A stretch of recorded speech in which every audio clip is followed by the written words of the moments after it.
Tobi alerta que Anko ainda estava respirando, e Kabuto explica que não a mataria porque o selo amaldiçoado de Orochimaru havia se ligado a ela, e o chakra do Sannin fluía em seu corpo. No entanto, Tobi insiste em querer eliminá-la, já que Anko conhecia a entrada secreta de seu esconderijo. Kabuto enfatiza que precisava extrair o chakra de Orochimaru enquanto Anko estivesse viva para aumentar sua própria força, especialmente com o jutsu do Edo Tensei. Ele também revela que para executar a reencarnação impura precisava de um corpo vivo. Desconfiado, Tobi então pede a Kabuto que prove a veracidade de suas palavras e também que revelasse todos os segredos do Edo Tensei, incluindo como pará-lo, ameaçando matá-lo caso recusasse. Kabuto, percebendo que enfrentar alguém com o Rinnegan não era uma boa ideia, concorda, mas ressalta que não tinha nenhum sacrifício disponível, reafirmando que não poderia usar Anko. Com isso, Tobi traz para o local Fuitoruni, que ele manteve sob o efeito de seu genjutsu desde o momento em que os capturou. Ele tira a vida de Toruni e pede a Kabuto que realize o Edo Tensei usando o Fu como sacrifício. Kabuto se prepara pegando o cadáver de Toruni, explicando que o Edo Tensei era uma forma de invocação. Ele explica que essa técnica trazia a alma dos mortos do mundo espiritual para o mundo físico, mas para fazer isso, seria necessário ter uma parte do corpo da pessoa que desejava reviver, contendo seu DNA. Ele ressalta que sem essa parte, o Edo Tensei simplesmente não funciona. Além disso, a técnica também falha se a alma da pessoa estiver selada. Kabuto compartilha um exemplo do passado, quando Orochimaru tentou reviver o quarto Hokage sem sucesso, pois a alma deste último já estava selada pelo Deus da Morte. Ele também menciona que Hiruzen também usou o Shikifujin para selar as almas do primeiro e do segundo Hokage, fazendo Tobi entender que o Edo Tensei não poderia ser usado para invocar nenhum dos Hokages. Enquanto continua sua demonstração, Kabuto comenta que conseguiu trazer muitos de volta à vida, basicamente violando túmulos para obter seu DNA. Ao concluir a técnica, ele expressa a Tobi que esse era o jutsu mais poderoso de todo o mundo ninja, inventado pelo segundo Hokage e aperfeiçoado por Orochimaru. Kabuto mostrou como fazia para que os invocados obedecessem, e mencionou que todas as habilidades que possuíam em vida eram restauradas, tornando-os marionetes imortais. Ele se gaba de poder usufruir até de habilidades raras, como o Rinnegan de Nagato e o Sharingan de Itachi. No entanto, ele admite não ter encontrado o corpo de Shizui em lugar algum, e quanto a Jiraiya, disse que seu corpo estava no fundo do oceano, onde a pressão era grande demais para qualquer um suportar. Tobi questiona Kabuto sobre os riscos da técnica, e Kabuto responde que o mais incrível do Edo Tensei era que não apresentava nenhum risco para quem o invoca. Ele destaca que esse jutsu poderoso faria o nome daquele que o executasse ser proclamado em todos os cantos da terra, mas como cientista, Kabuto alega que não tinha interesse em fama. Tobi lembra que toda ação tem uma reação, e adverte Kabuto a manter o foco. Kabuto agradece pelo conselho e admite que se houvesse algum risco no Edo Tensei, seria o fato de ter compartilhado informações sobre a técnica com Tobi. Ele se prepara para seguir para um lugar estratégico, mas Tobi lembra de que ainda não havia explicado como parar o Edo Tensei. Kabuto então explica que matar o usuário da técnica não a interromperia, mas seria necessário manipular o responsável para que desfizesse o jutsu. Outra forma seria selar as almas daqueles sob o efeito do Edo Tensei. Após a explicação, Kabuto deixa o local, alegando que enquanto estivesse com um certo jutsu, junto com o Edo Tensei, seria invencível, e acrescenta que revelaria a verdade sobre o Rikudou Sennin na hora certa. Enquanto isso, Zetsu Negro aparece, e Tobi se certifica de que os esporos do Zetsu Branco estavam seguindo Kabuto, dando comando para que Zetsu Negro comece os preparativos para outra coisa. Após o pergaminho contendo as informações de multa chegarem ao quartel-general, eles ficam cientes de que o grande exército inimigo estava se aproximando por debaixo da terra. Como medida para isso, o Raikage sugere que usem o estilo terra para descobri-los. Inoue entra em contato com o segundo pelotão da divisão de inteligência para que a informação com as coordenadas dos inimigos cheguem ao capitão do segundo regimento Kitsushi. Enquanto isso, Shio aparece em cena com outros Edo Tensei em outro lugar, reconhecendo que a técnica estava mais aperfeiçoada do que quando usada pelo segundo Hokage, e elogia o responsável pelo controle incrível de tantas almas ao mesmo tempo. Ninjas do 5º regimento são mobilizados para se unirem ao segundo regimento para confrontarem os inimigos que se aproximavam. Junto com sua filha Kurotsushi, Kitsushi executa o jutsu de terra para emergir os milhares de zetsus do subsolo para fora. Após completar a primeira fase do treinamento para controlar o chakra de sua biju, Naruto seria levado por Bi para outro local para aprender o jutsu mais poderoso de um Jinchurikin. O primeiro passo, Naruto teria que se transformar em sua besta de cauda, mas ele não consegue ter sucesso. O Hashibi troca de lugar com Bi e explica para Naruto que quando estivesse nesse modo, a Kyuubi estaria tomando seu chakra, e se seu chakra acabasse, Naruto já era. Ele aconselha que Naruto não usasse clones nessa transformação, e enfatiza que o ideal seria Naruto e sua biju negociassem como usar o chakra, mas destaca que a Kyuubi não era do tipo que faria isso. O Hashibi também menciona que havia um limite de chakra da Kyuubi que Naruto poderia usar, sugerindo que Naruto esquecesse a Bijudama por enquanto e se concentrasse em melhorar seus próprios golpes. Naruto questiona o que era uma Bijudama, e o Hashibi lhe explica, fazendo ele compreender que era o mesmo ataque que a raposa usou contra ele em sua disputa. volta. Bee retorna para ajudar Naruto a praticar e melhorar seu jutsu no modo Biju. Naruto argumenta que para fazer um Rasengan precisava de clones, mas de acordo com o conselho do Hashibi, ele não poderia usá-los nesse modo. Bee revela que o chakra Biju funcionava como uma extensão do próprio corpo, como braços e pernas, e com isso Naruto consegue criar braços extras. Ele se prepara para criar seu Rasengan, mas falha. No entanto, a forma do jutsu chamou a atenção de Bee, que fica impressionado com a semelhança com uma Bijudama. Ele pergunta a Naruto quem ensinou esse jutsu a ele, e Naruto responde que foi Jiraiya, mas que a técnica foi inventada pelo quarto Hokage. Bee fica intrigado com o método utilizado no Rasengan, e comenta que parecia que o quarto Hokage havia confiado a Bijudama a Naruto. Naruto menciona que neste modo não conseguia executar como seu Rasengan normal, e Bee explica que o chakra Biju era uma combinação de energia azul positiva e energia vermelha negativa, deixando claro que a proporção entre elas era a chave para Naruto conseguir. Naruto tenta executar o jutsu novamente, mas falha mais uma vez. No entanto, como sabemos, Naruto não é alguém que desiste facilmente, e mesmo recebendo danos, ele afirma que continuaria tentando. Enquanto isso, os Edo Tensei de Zabuza e outros avançam, mas seriam alvos de explosões causadas por Sai e sua equipe. Estes lançam um sinalizador para cima após o ataque, e de longe Kakashi percebe o sinal. Haku protegeu Zabuza e assim que localiza seus adversários, executa seu jutsu especial. Um vento frio surge, e de repente de um cristal de gelo ele aparece, atacando e derrubando seus adversários no chão. Ao ver os inimigos à frente, Sage fica chocado ao perceber que todos eram ninjas com Kekkei Genkai. Haku menciona que não tinham nada contra eles, apenas não controlavam suas ações, e avançam. No entanto, Kakashi e seu regimento chegam a tempo de proteger seus aliados. Zabuza comenta que sabia que teriam que lutar, mas jamais imaginava que seria contra Kakashi. Ele diz que naquele dia na ponte, Kakashi deveria tê-lo matado e enviado para o inferno. Kakashi explica que Zabuza, Haku e os outros estavam sob o controle do Edo Tensei, revelando que Akatsuki estava por trás disso. Sakura reconhece os primeiros adversários da equipe 7, e Zabuza observa que ela cresceu bastante, perguntando por Naruto. Haku tem uma breve lembrança de quando conheceu Naruto, enquanto Zabuza menciona que por causa dele, eles perderam, sugerindo que Naruto também devia ter crescido bastante e provavelmente se tornou alguém famoso. Kakashi confirma isso, respondendo que a ponte onde lutaram ficou conhecida como a Grande Ponte Naruto. Ele acrescenta que graças a Zabuza e Haku, Naruto foi capaz de encontrar seu caminho ninja, tendo orado seus túmulos e se tornado um grande ninja. Haku fica feliz e diz que Naruto ficaria ainda mais forte. No entanto, Kabuto, que já havia se fortalecido através do poder de Orochimaru em Anko, começa a extrair suas consciências. Kakashi e os outros se afastam, enquanto seus oponentes perdiam o controle sobre si mesmos. Haku pede a Kakashi que os detenha mais uma vez, enfatizando que o fato de Zabuza estar sob controle desse jutsu significa que ela,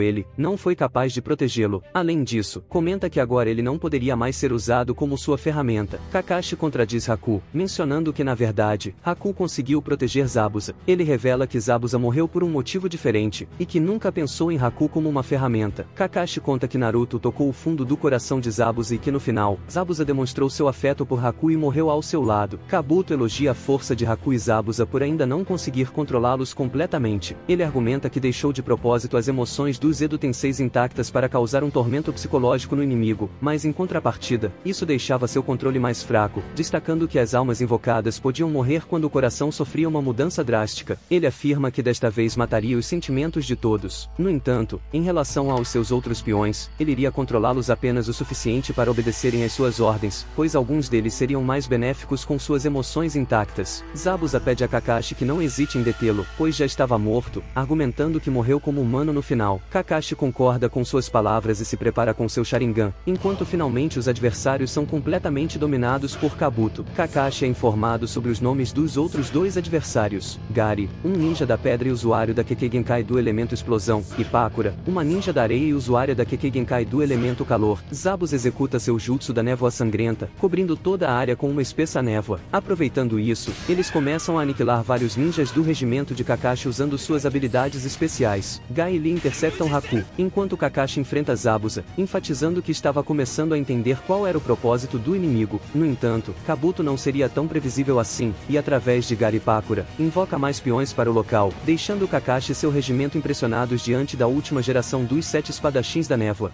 Por outro lado, Suigetsu consegue escapar e liberta Jugo de sua cela. Após o confronto entre Sasuke e os Kages, eles foram presos e mantidos no País do Ferro. Jugo expressa o desejo de procurar por Sasuke, mas Suigetsu estava determinado a encontrar sua espada primeiro. No entanto, eles não conseguem encontrá-la. Jugo lembra a Suigetsu que ele uma vez disse que estava colecionando todas as espadas perdidas da névoa e questiona sua obsessão. Suigetsu revela que sonhava em ressuscitar os 7 espadachins da névoa e se tornar o líder deles. Ele explica que atualmente, os 7 espadachins se resumem apenas a Shojuro, lamentando que quando finalmente conseguiu a Kubikiriboucho, acabou a perdendo. De volta ao campo de batalha, 4 das espadas especiais seriam invocadas, e Kakashi percebe que nem todos possuíam uma. Atenção ao Mentegai pergunta se Kakashi tinha um plano, ao que ele responde que estava pensando em um agora mesmo. Haku desaparece em seus cristais de gelo, enquanto Insui utiliza sua técnica de sombra em Kakashi conforme solicitado por ele. Kakashi explica o plano em 3 partes. Primeiro, Insui enfraqueceria sua técnica de sombra para que Kakashi pudesse se mover, e em seguida, Santa Yamanaka usaria sua transferência de mente para ocupar o lugar de Kakashi, e avançar sob o controle do corpo dele, e quando sentisse a presença de Zabuza, Santa retornaria e Kakashi retomaria o controle para atacá-lo, e nesse momento, Insui imediatamente transferiria sua paralisia das sombras para paralisar o inimigo, e por fim, Maki executaria o selamento. Com o plano explicado, todos avançam para a execução. Os inimigos não ficariam parados e contra-atacam. A Meiuri com sua espada Kiba, eletrifica seus oponentes sem piedade. Akibino Jinin, dono da Kabutoari, esmaga quem cruza seu caminho. Kuriarari Kushimaru enfileira corpos com sua espada no Ibari. Jinpachi Munashi causa explosões com seu Bakutou Shibuki. Fubuki Suikazan elimina seus adversários usando seu cabelo, enquanto vemos vários corpos ao redor de Mangetsu Hozuki, o irmão de Suigetsu. Zabuza finalmente seria localizado, e o ninja Yamanaka libera sua técnica para que Kakashi avance sorrateiramente por trás do inimigo. Porém, para sua surpresa, Haku, assim como no passado, se coloca à frente para proteger Zabuza, que por sua vez, contra-ataca cortando ambos com sua espada. Enquanto Kakashi observa o corpo de Haku começando a se regenerar, percebemos que o corte nele foi apenas superficial. Determinado, Kakashi executa novamente seu Chidori e pede que Maki ficasse atenta para o selamento. Kakashi relembra que no passado Zabuza hesitou em matar Haku e que não suportou a dor por causa da morte de seu companheiro. No entanto, enfatiza que agora as coisas eram diferentes, afirmando que Zabuza era apenas uma ferramenta sem sentimentos. Kakashi avança para encerrar a luta e atravessa seu Chidori em Zabuza, que logo seria paralisado pela sombra de Insui. Nesse momento, Kakashi destaca que havia muitas coisas que ele desejava proteger como ninja, deixando claro que a forma como Zabuza e Haku morreram era uma delas. Com isso, ele dá o sinal, e Maki realiza o selamento. Após a neblina se dispersar, um Kakashi irritado afirma que o Edo Tensei era um jutsu imperdoável, instruindo Sai a usar o Fuinjutsu Dambu Raiz na próxima vez, deixando-o bastante receoso. Por outro lado, Kibashino Hinata e Neji lutavam intensamente contra os Zetsus. Um dos inimigos prende Neji e começa a absorver seu chakra, mas Neji logo escapa. Em outro lugar, o segundo Tsuchikage aparece em cena, sendo imediatamente percebido pelo olho de areia de Gaara. Kabuto, através de Mu, invoca os outros Kages, lamentando não poder ter um Hokage entre eles. Mu explica aos outros que todos estavam mortos e foram invocados à força, lembrando que foi ele pessoalmente quem matou o segundo Mizukage, e sugerindo que o responsável pelo Edo Tensei poderia ser Tobirama. No entanto, Hasa, o quarto Kazekage, comenta que na sua época o segundo Hokage já estava morto há muito tempo, acrescentando que naquela época havia um ninja capaz de usar o Edo Tensei, sendo este Orochimaru. Gaara, observando com seu olho de areia, percebe a presença de seu pai, e alerta seu regimento sobre a proximidade dos inimigos. A informação de Gaara sobre avistar 4 revividos chega ao QG. O Raikage fica furioso por terem invocado seu pai, enquanto Tsunade menciona que o número de inimigos não batia com a identificação dos ninjas sensores da aliança. No entanto, Onoki explica que o motivo de detectarem apenas o chakra de 3 deles era porque o segundo Tsuchikage Mu era especial. Ao interrompe para informá-los que o primeiro regimento de Darui estava prestes a enfrentar muitos inimigos controlados pelo Edo Tensei, todos eles ninjas poderosos. Darui testemunha Zetsus emergindo do mar, assim como as reencarnações de Kakuzu Hisashi Asumidan, além dos irmãos Ouro e Prata da Nuvem, Ginkaku e Kinkaku, que Al menciona estarem banhados pelo chakra da Kyuubi. Tsunade fica chocada ao saber que seu amado foi invocado, e o Raikage destaca a situação complicada, em que o quarto regimento estaria diante de seu pai, e o primeiro regimento diante de Ginkaku e Kinkaku. Ele enfatiza que não havia outra alternativa senão ele próprio ir ao campo de batalha. No entanto, Shikaku faz o Raikage entender que ele era o general da aliança, e como tal, precisava estar seguro para dar ordens até os estágios finais da guerra. A mente brilhante por trás de Konoha verifica a situação dos regimentos. A divisão de emboscada de Kankuro derrotou a dos ninjas revividos, e estava seguindo para o esconderijo da Akatsuki. O terceiro regimento de Kakashi estava avançando com vantagem em sua disputa, enquanto a batalha principal estava sendo travada pelo segundo regimento de Kitsushi, e o quinto regimento de Mifune estava aguardando ordens para ajudar na batalha. Shikaku menciona que chamariam o campo de batalha do primeiro regimento de Darui de A e o do quarto regimento de Gaara de B. Ele planeja concentrar suas tropas primeiro no campo de combate A, enviando o quinto regimento de Mifune para dar reforço ao primeiro regimento de Darui. Em seguida,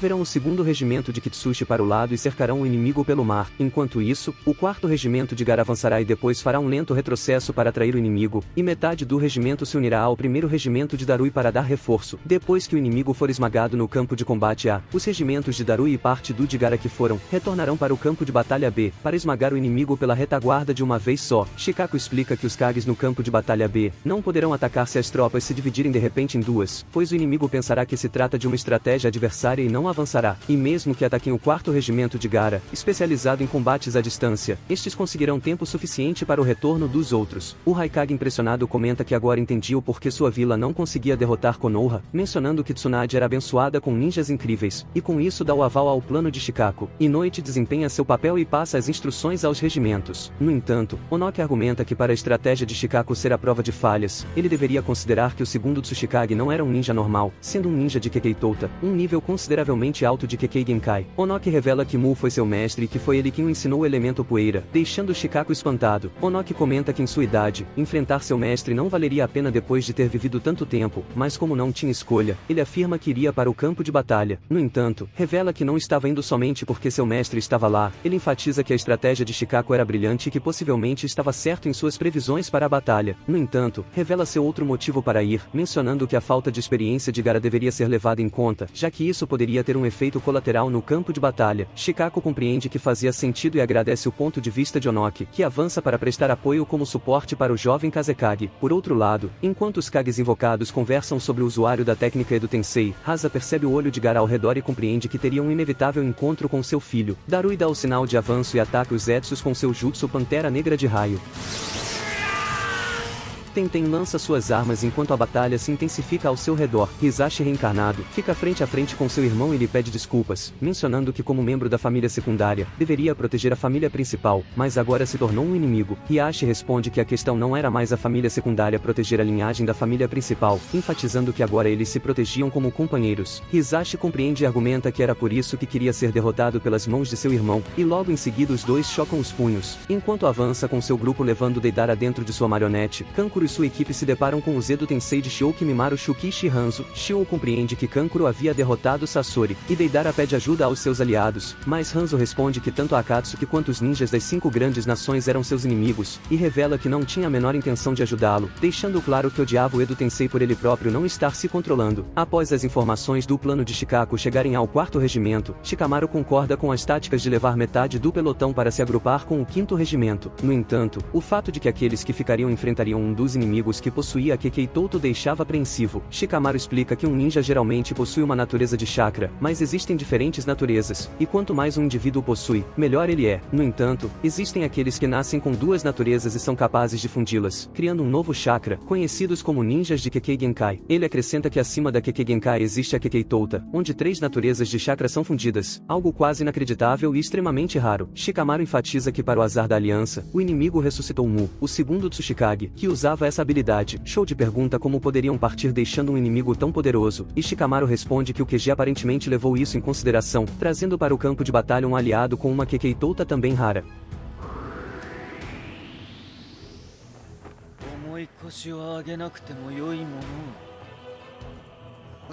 Por outro lado, o 1º regimento continuava sua árdua batalha, e Darui apenas observava enquanto Ginkaku lamentava ter sido invocado pela mesma técnica usada pelo segundo Hokage, já que ele e seu irmão o derrotaram uma vez. Ao ver a marca no ombro de Darui, Ginkaku compreende que Darui havia herdado o raio do 3º Haikage, e sugere que Darui seja alguém habilidoso. Darui menciona que não queria desrespeitá-los, mas afirma que talvez precisasse tirar o brilho do ouro e prata com seu elemento tempestade. O Haikage por sua vez, estava inquieto, já que os irmãos Kinkaku e Ginkaku foram os criminosos mais renomados em toda a história de sua vila. Ele conta que a dupla planejou uma revolta durante a cerimônia de aliança da nuvem com Konoha, e atacaram o segundo Haikage e o segundo Hokage. Acrescenta que há muito tempo, quando a nuvem tentou capturar a Kyuubi, a besta aparentemente os devorou, mas os irmãos continuaram atacando de dentro de sua barriga, forçando a Kyuubi a vomitá-los. Desde então, ficaram banhados pelo chakra dela, após terem ficado dentro da barriga da Kyuubi por 2 semanas. Tsunade pergunta sobre os rumores que diziam que Kinkaku e Ginkaku possuíam as armas ninjas do Rikudou Sennin, e o Haikage responde mencionando que humanos normais não poderiam poderiam manejá-las, pois as armas absorvem uma quantidade enorme de chakra do usuário e matariam um homem normal. No entanto, como possuíam o chakra da Kyuubi, os irmãos monstros eram capazes. O Haikage demonstra sua aflição por seus subordinados enfrentarem esses ninjas com chakra monstruoso, que não temiam ninguém, nem mesmo a Kyuubi. Samui e Atsui se juntam a Darui, enquanto seus inimigos revelam as armas do Rikudou. Kinkaku estava com o Koukinjo, e o Shichizeiken, uma prendia e arrancava, enquanto a outra cortava e amaldiçoava a palavra espiritual da vítima. Por outro lado, Ginkaku estava com o Benrisago e o Bashouzen. A cabaça conseguia gravar a palavra espiritual e selar quem a proferiu, e o leque conjurava as 5 naturezas do chakra para seus ataques. Mais Zetsu surgem e Atsui os envolve em chamas. No entanto, Kinkaku avança e acerta-o, assim como Samui. Ginkaku choca armas com Darui, que se esquiva do ataque seguinte. Kinkaku ativa o poder de sua arma após ter tocado Atsui e Samui, fazendo com que a palavra espiritual dos últimos emergissem para fora, enquanto Ginkaku corta-las, amaldiçoando e gravando as palavras usando suas ferramentas. Samui comenta que se falassem a palavra que mais usaram desde o nascimento seriam sugados pela cabaça e selados. Kinkaku cria um ataque de fogo com sua arma, e após ser atingido de raspão, Atsui menciona a palavra quente, sendo assim sugado para a cabaça de Ginkaku, que rapidamente pega Samui por trás. Kinkaku avança em Darui, mas este o contra-ataca cortando seu braço e em seguida executa uma técnica de relâmpago para afastar Ginkaku de Samui. No entanto, enquanto era afastado também, Kinkaku chuta sua ferramenta em Darui, fazendo ela tocá-lo. Samui por sua vez, seria sugado instantaneamente, e Kinkaku corta a palavra de Darui para amaldiçoá-lo. Darui compreende que a palavra que mais usou durante toda a sua vida com certeza foi idiota, e entende que contanto que ele não a verbalize, não seria sugado. No entanto, o fato de Samui ter sido sugada sem dizer nada o intriga, fazendo-o concluir que se ficasse quieto por um tempo também seria sugado. Darui destaca que não era para menos que os irmãos inimigos eram símbolos de desgraça na Vila da Nuvem. No entanto, ele deixa escapar sua palavra ao afirmar que era corajoso, e o braço direito do Haikage, e não um idiota. Dito isso, começa a ser sugado, mas ao mesmo tempo pediria desculpas a todos, ao seu chefe, a Samui e Atsui, aos seus comandados do regimento, quando de repente ele desaparece, mas em seguida reaparece com um golpe em Ginkaku que se choca com o irmão, e Darui consegue pegar uma ferramenta de cada. Vemos que a palavra que Darui mais havia falado foi substituída por desculpa. Darui lança sua espada fazendo Kinkaku a chicotear para cima, e de repente, relâmpagos surgem direcionados em Ginkaku, que fica vulnerável para que Darui consiga amaldiçoar sua palavra e armazená-la. No entanto, Darui percebe a grande quantidade de chakra que a ferramenta absorveu dele ao usá-la. Ginkaku, tomado pelo medo, pede ajuda a Kinkaku. No entanto, o nome Kinkaku era sua palavra mais falada, e Darui usa a cabaça para selá-lo.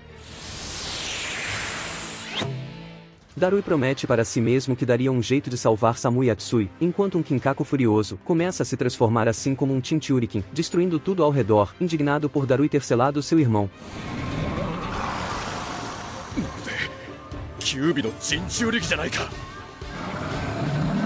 Kakuzu comenta que já fazia um tempo desde que viu isso acontecer com Kinkaku, que libera toda a sua fúria no campo de batalha. O resumo dessa situação chega ao QG, e o Haikage dá a ordem para sua assistente começar os preparativos. Ele conta a Tsunade que transformado, Kinkaku era incontrolável, revelando que nas 2 semanas que os irmãos ficaram dentro da Kyuubi, eles sobreviveram comendo as entranhas da Biju. O Haikage acrescenta que teve um cara na Vila da Nuvem que comeu um tentáculo do Hashibi, mas morreu sem se tornar um Jinchuriken. Ele argumenta que Kinkaku e Ginkaku não deviam ser normais, sugerindo que deviam ter alguma relação com o sábio dos 6 caminhos. Com isso, para selá-lo, usariam o último dos tesouros do Rikudou contra ele. Um ninja informa Darui que o QG mandaria o pote purificador, um dos 5 tesouros ninja que no passado era usado para selar o Hashibi. O Haikage destaca que diferente da cabaça, se o alvo responder ao chamado de quem estiver segurando o pote, sua voz é imediatamente gravada e então selada. Ele revela a Shikaku que conseguiram tomá-la de Kinkaku no passado. Mabui se prepara para enviar a ferramenta utilizando um jutsu capaz de transportar qualquer matéria na velocidade da luz. O pote chega no campo de batalha, chamando a atenção de Kinkaku, que compreende que pretendiam selá-lo com a ferramenta. Darui se questiona como selaria o inimigo, já que o último sabia como funcionava essa arma, mas compreendendo que o QG havia pensado numa estratégia, Darui se compromete apenas em proteger o pote até o momento certo. Reforços chegam para ajudá-lo, e executando técnicas combinadas conseguem prender Kinkaku momentaneamente, mas este rapidamente escapa, ficando cada vez mais furioso.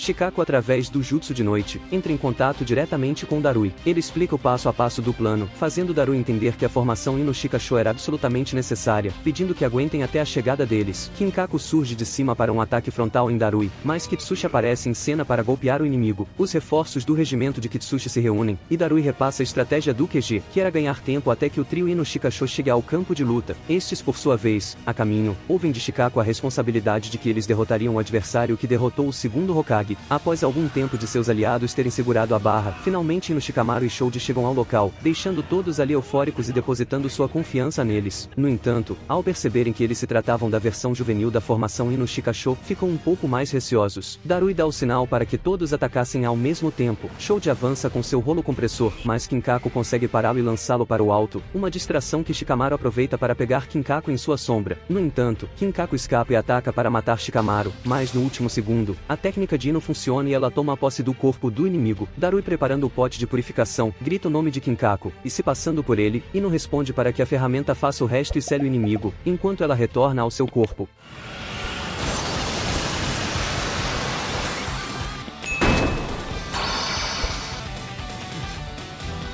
Essa vitória contra o poderoso oponente deixa todos alegres e determinados. Darui percebe que a corda capaz de prender a palavra espiritual foi selada junto com Kinkaku, mas também sente falta do leque que desapareceu. A guerra continua, e enquanto avançavam, Shikamaru e seus companheiros param ao avistarem Kakuzu em sua frente. Este menciona que o fato deles estarem vivos significa que derrotaram Hidan, e pegando o quinto coração roubado, se prepara para a luta. No entanto, antes de iniciar, ele faz questão de falar sobre os outros Edo Tensei que estavam com ele, deixando Shikamaru, Ino e Shoji em choque ao rever seu antigo sensei.